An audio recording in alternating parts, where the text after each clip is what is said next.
वाहिगुरु जी का खालसा, वाहिगुरु जी की फतेह। बहुत सारी संगत का सवाल है कि हम अमृत वेला संभाल रहे हैं। अमृत वेला वो समय जो गुरु नानक पातशाह का हुक्म है कि इस टाइम पे तुम जो अपनी इच्छा रखोगे, जो तुम चाहोगे, जो भी मैनिफेस्ट करोगे, वो तुम्हारा 100% पूरा होगा ही होगा। गुरु नानक पातशाह को वो पूरा करना ही पड़ेगा। तो संगत का ये सवाल है कि हम अमृत वेला नित्यनेम से संभाल रहे हैं, लेकिन फिर भी हमारी इच्छाएं पूरी नहीं हो रही हैं। हमारी ज़िंदगी में जो दुख तकलीफ़ें हैं, परेशानियां हैं, वो ज्यों की त्यों हैं। ऐसा क्यों हो रहा है? तो आइए आज इसी के ऊपर विचार करते हैं। देखिए वाहिगुरु जी, जब भी हमें कोई भी शारीरिक रोग होता है ना, लाइक हमें कोई भी प्रॉब्लम है तो हम डॉक्टर के पास जाते हैं। सपोज़ हमें हाई बीपी की प्रॉब्लम है, हमें डायबिटीज़ है, तो हम डॉक्टर के पास जाते हैं। अब डॉक्टर हमें मेडिसिन देते हैं, दवाई देते हैं। हाई ब्लड प्रेशर है तो उसके साथ मेडिसिन के साथ साथ वो हमें बोलते हैं कि तुम्हें नमक, जो तुम्हारा सॉल्ट इनटेक है, उसको कम करना है। नमक बहुत ही कम कर देना है आपने। उसी तरह से अगर डायबिटीज़ की शिकायत है, डायबिटीज़ की मेडिसिन के साथ साथ वो हमें मीठा खाने का परहेज़ देते हैं कि आपको मीठा बिल्कुल कट ऑफ कर देना है, मीठा नहीं खाना है। ये दवाई तभी असर करेगी, मेडिसिन तभी असर करेंगी जब आप परहेज़ करेंगे। तो बस बिल्कुल उसी तरह से अमृत वेला जो है वो दवाई है, वो मेडिसिन है हमारे हर रोग की, हमारे तन के, हमारे मन के। कर स्नान सिमर प्रभ अपना, तन मन तन पए अरोगा। मन के रोग, चाहे वो डिप्रेशन है, एंजाइटी है, आप बहुत जल्दी स्ट्रेस में आ जाते हो, जितने भी हमारे मन के रोग हैं, और तन के रोग, मन तन पए अरोगा। अमृत वेला मेडिसिन है हमारी बीमारियों की, लेकिन उसके साथ साथ अमृत वेला जो मेडिसिन है वो तब असर करेगी जब हम उसके साथ परहेज करेंगे। परहेज क्या है? परहेज है आपको छोटी मोटी ना, आप जैसे हम हल्का थोड़ा बहुत नमक ले लें चल जाएगा बीपी में, हम थोड़ा बहुत मीठा खा लें चल जाएगा डायबिटीज़ में। लेकिन हम डेली रूटीन में हम मिठाइयाँ खा रहे हैं, चॉकलेट्स खा रहे हैं, खूब सारा फ्राइड खा रहे हैं, जंक फूड खा रहे हैं, तो फिर दवाई असर नहीं करेगी ना। बस उसी तरह से जो परहेज़ हमें गुरु नानक पातशाह ने बताए हैं अमृत वेला संभालने के साथ साथ, काम, क्रोध और लोभ, मोह, ये हमें जो विकार हैं इनसे दूर रहने के लिए बोला, इन सब से हमें माफ़ी मिल जाएगी। लेकिन जो एक जिसके लिए कभी माफ़ी नहीं मिल सकती, एक ऐसा रोग, एक ऐसा परहेज़ जो करना बेहद ज़रूरी है, वो है अहंकार।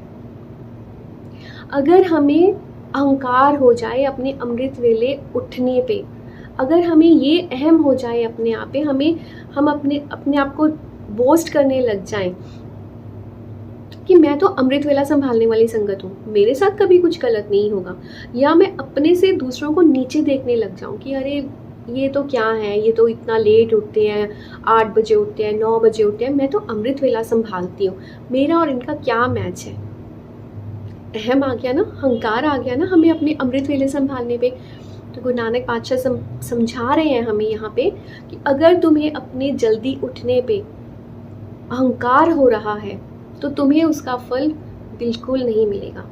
अगर हमें अपने किए हुए किसी भी नेक काम का अहंकार हो रहा है, हम किसी की मदद करते हैं, हम किसी को कुछ दान पुण्य करते हैं, तो वो गुरु नानक पातशाह समझाते हैं कि दान पुण्य ऐसे करो कि एक हाथ दे तो दूसरे हाथ को पता भी ना चले।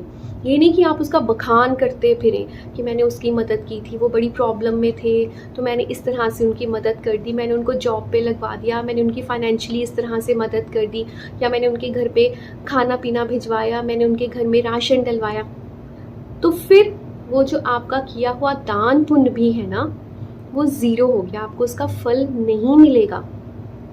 अगर आप कोई आपके घर में, इस तरह से ले लीजिए, कोई आपके घर में हेल्पर है, राइट, आपने उसके बर्तन ही अलग करके रखे हुए हैं, जो मैं बहुत सारे घरों में ये प्रैक्टिस देखती हूँ, जो मुझे बिल्कुल भी लाइक हम सिख परिवार से हैं, हम सिख कम्युनिटी को बिलोंग करते हैं और हमारे गुरुओं ने ही लंगर की प्रथा चलाई है कि सब एक पंगत में बैठ के खाना खाएंगे, जहाँ पे कोई भी कास्ट का, जात पात का, अमीर गरीब सब बराबर हैं। ख़त्म करने के लिए लंगर की जो रीति है वो चलाई गई थी। और अगर हम अपने ही घर में हम ये भेदभाव वितकरा करते हैं कि ये तो मेरी मेड के बर्तन है, ये मैंने उसके ग्लास का कप अलग रखा हुआ है, ये मैंने उसका स्टील का ग्लास एक अलग रखा हुआ है, यानी कि आपको अपने आप पे अहंकार है कि आप ऊंची जाति के हो या आप उससे सुपीरियर हो और वो आपसे नीचे है। आपको ये अहंकार हो गया ना। हमें अपने आप पे ये अपने ही घर में जो काम करते हैं, अगर हम उनके साथ इस तरह का भेदभाव करते हैं, तो एक तरह से जो गुरु नानक पातशाह ने रीत चलाई है, पंगत की रीत, जिसमें कोई भेदभाव नहीं है, सब बराबर हैं, एक तरह से हम उसको दरकिनार करके हम उनके साथ गलत कर रहे हैं, हम उनके कहे अनुसार नहीं चल रहे हैं। That means right.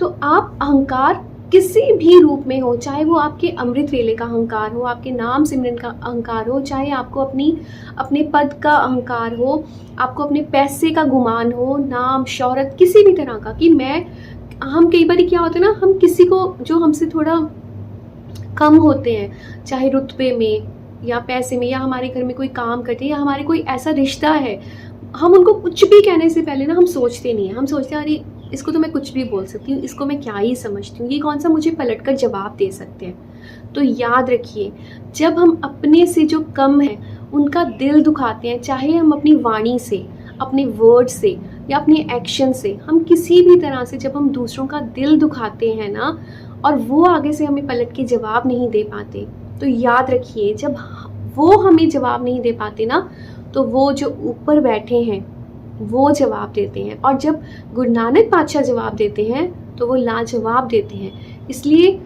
किसी का भी दिल दुखाने से पहले अपने अहंकार में आके, अपने अहम में आके, चाहे किसी भी तरह का अहम हो आपके अंदर, आप जब किसी का दिल दुखाते हो अपने वर्ड्स के साथ, तो याद रखिए उसके अंदर भी गुरु बैठे हैं और आप उसको नहीं, उस गुरु को गलत बोल रहे हो।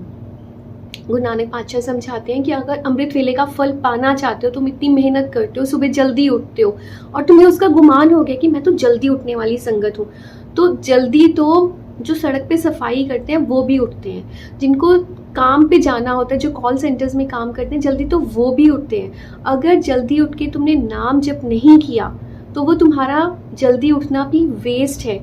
और जब वो कहते हैं ना कि आप जपाए जपे सो नाम, हम खुद नाम जप नहीं करते हैं, ये गुरु नानक पातशाह की मेहर है कि हम नाम जप कर रहे हैं, इसलिए उसका गुमान मत करो, उसका अहम मत करो। अमृत वेला तो पेड़ है, इसलिए पेड़ की इच्छा करो, पेड़ की दात मांगो, सिर्फ उस पेड़ की छाओ मत मांगो कि मुझे छोटी छोटी चीज़ें जैसे हम दातें मांगते हैं वो मत मांगो, ये मांगो कि मुझे नाम की दात मिले। और फिर देखो हमारे अंदर से ये सारे जो विकार हैं वो कैसे ख़त्म हो जाते हैं और अमृत वेले का फल हमें कैसे मिलता है।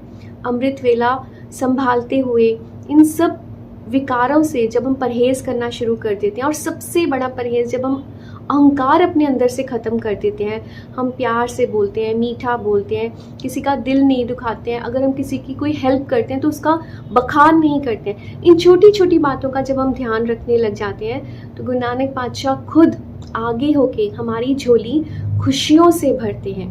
आप अमृत वेला संभालने वाली संगत हो, वाहिगुरु जी, आपको अपने अंदर से अहम ख़त्म करना लाजमी है, आपको उसको ख़त्म करना ही है, तभी हमारी झोली खुशियों से भरेगी, तभी अमृत वेले का फल मिलेगा। तो जितना हो सके निंदा चुगली से बचिए, एक दूसरे के लिए अरदास करें कि हम सब मिलकर अमृत वेला संभालें। खुश रहिए, खुश रहने दीजिए, बहुत सारा ख्याल रखिए अपना। वाहिगुरु जी का खालसा, वाहिगुरु जी की फतेह।